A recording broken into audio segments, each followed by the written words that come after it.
Okay, welcome to Chapter 6. Chapter 6 is all about classes. So this is going to be more of a philosophical type of chapter rather than the mechanical kind that we've had before. So yes, this is something kind of sort of important and you probably need to be paying attention to this one. Okay, so first look at classes, page 317. So they start off talking about the difference between a class and an object. But let's look at a car as an example.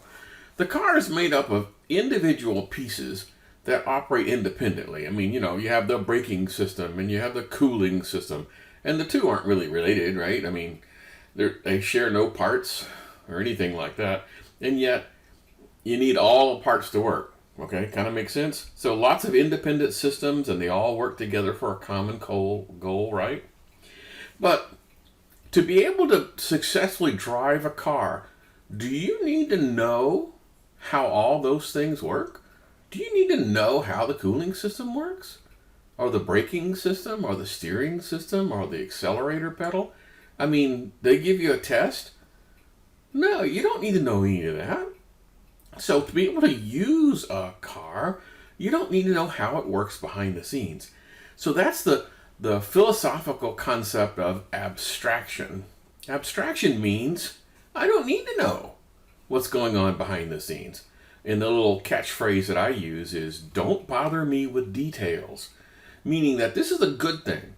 That I'm providing a user interface. When you step on the gas pedal or step on the brake pedal, the car slows down. And you don't need to know how or why or any of that stuff. All you need to know is you push this pedal and this action occurs. That's it. Okay. Now, each one of these systems is an object. The tires, those are objects, and the accelerator and the brake and all those things are complete objects. And what makes the work with classes, which is what we're doing, useful is when you can bundle up the data associated with a particular system and the actions associated with the system. So the braking system has data. It knows, for example, how many tires it has. It knows how fast we're going, and it knows, if I apply this much pressure to the brake pedal, then I'm going to slow down the car at this particular rate. So it knows those things.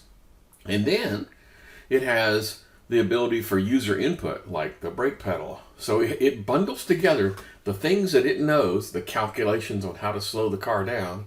It knows those things, plus actions that you could apply to it. And it bundles those things together. So whenever you're bundling things together with the data and the actions that can occur with the data, that's called encapsulation, or what I sometimes call, using my little catchphrase, as divide and conquer. Okay, so we've already been using objects, right? I mean, we've been using the scanner object and the random just recently, and the print writer, those kind of guys. And they're all kind of unique, and you can spot them because it's going to be scanner keyboard equals new scanner or something, and print writer or whatever is equal to new print writer, and random something is equal to new random. We've seen all that before, right? So the scanner and the random and the print writer, they act as like containers for all of the stuff. Inside that container is a bunch of nouns. How this and this and this, things that it knows, plus a bunch of actions, which are called methods. We just did that last time. So actions that can apply to that particular object. Okay, now I'll admit the scanner, random, and print writer don't really store that much user data. So if you look at, you go print writer and then hit dot and see all the stuff, most of those are going to be actions and very little, if any, thing to do with data, storing data. So, so what's different? We've been using it all the time. Well, this time we're going to create those classes. So that's the different part. Okay, so on page 318, they talk about where do classes come from? Where do objects come from? So every object is the result of somebody taking a class file and building an object. And so a class file is like a recipe or a blueprint. And the way I like to describe it is, let's say I have a recipe for chocolate chip cookies. And so I have one recipe put it on a piece of paper. But when I use it to create cookies, all the cookies are roughly the same, right? I mean, because they have the same ingredients and they've been baked the same amount of time, and everything's been done exactly the same. So all the cookies are identical to each other because I use one recipe. So one recipe can make lots and lots of chocolate chip cookies. Now, how are the cookies related to each other? Are they?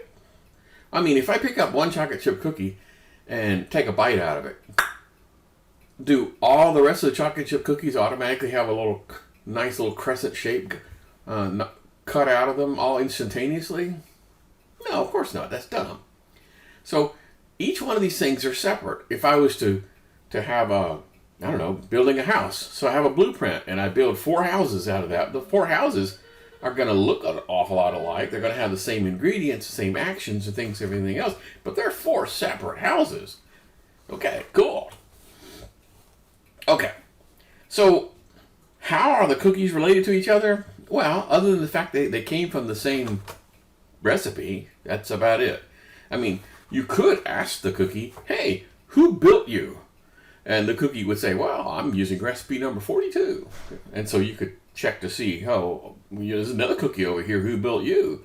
And if they come up with the same answer, they're using the same blueprint, so to speak. Okay. So how are the cookies related to the class? Now, this is a little bit more complicated. The way it works is the variable. We've been using object variables like keyboard to point to the scanner object, and ran for the random, and output file for print writer, right? That's how we've been doing it. So these variables know where they came from.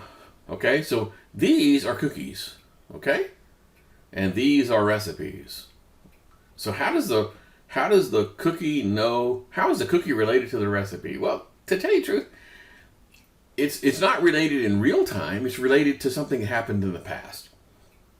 Yes, Mr. Keyboard knows that it was created via the scanner recipe. That's about it. Okay, so there's a term that the book doesn't use, but I'm going to go ahead and say this out loud so it makes a little bit more sense. And that is an object, the best definition for an object, very geeky nevertheless, but good definition for an object is an instance of a class. An instance. And so this term instance comes up a lot. These are instance variables. Keyboard, random, etc., etc., etc. Okay. So on page 321, they start talking about primitive variables. You remember the primitive ones, right? We've been using those guys. Int, double, those kind of guys. So those guys are created differently. So on page 321, they talk about, primitive variable like int are created by just invoking the data type, right? So let me go ahead and get a project going here. So file, new project. And we're just going to call this one Chapter 6 because I don't have very imaginative names. Okay, so it's fairly obvious that to declare a plain old instance variable, I just go here and say, int junk. That's it. That's all I got to do. But when it comes time to creating a scanner, I can't just say scanner junk2 and stop. Because there's a lot more to it than that.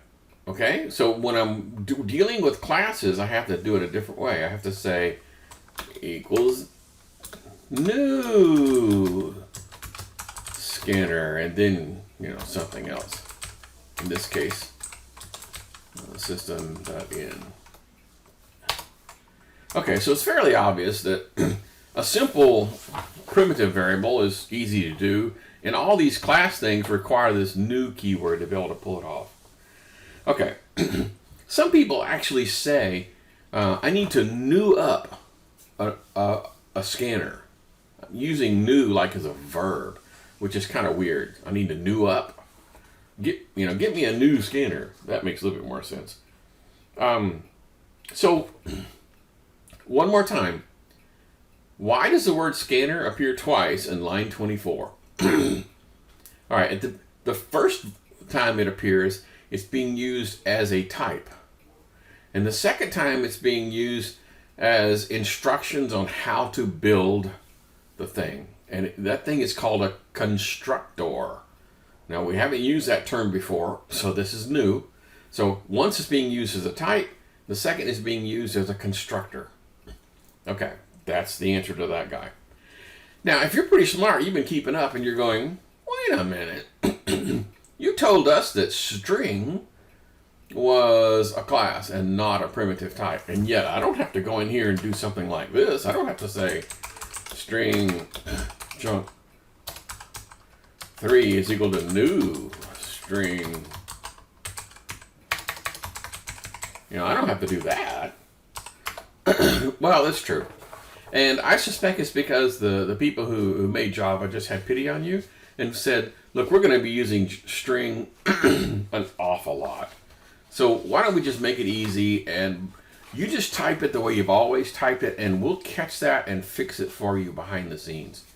So really, behind the scenes, when you just say junk, string junk equals hello, that line 25 is what actually happens behind the scenes. It actually does use the new keyword. You just can't see it. So, yeah, that's the only exception that I know of in the class world, is the string guy. Okay. So I mentioned newing up sounds kind of weird because using the word new as a verb just doesn't actually sound right. So there's another way of describing it. It's not necessarily in the book, but it's a term that you're going to see an awful lot in the philosophical discussion of programming languages. And that's called, it's called instantiate. I know it's a tough one. Instantiate is to take the word instance and make a verb out of it. Instantiate. The act of creating a new object from a class. So instead of using new as a verb, we use instantiate. Okay. Weird term. Okay. So on page 324, they start talking about, in order to write a class, it'd be kind of cool if we did this in a modeling language. And so there's a thing called a Universal Modeling Language, UML, that is a thing, again, that, software developers typically use to be able to talk to people about, hey, I'm getting ready to write a class, and here's the nouns I want to put in, here's the verbs I want to put in. And so I can show it to other people even before I've written it, right? It's like, I know this is going to sound crazy, but it's like a template for the recipe. The recipe doesn't have to be completed so this is like the first step, the UML diagram. Okay. So NetBeans doesn't have a built-in way of doing this, of creating UML diagrams. There are some third-party downloads you can get. One of them doesn't work all that well. One of them does, but it costs money, so we're not going to do that for this class. So here's what that thing looks like. So a UML diagram basically has 3 parts to it. The name of the class, and then the fields that we're going to use, and then all of the methods that we're going to use, the actions. So these are the nouns, length and width. That's what the rectangle knows about itself. And then we're going to have some methods of getting the length and setting the length and all that stuff, and one for getting the area. Okay, so let's talk about how we can do this in NetBeans without having that feature.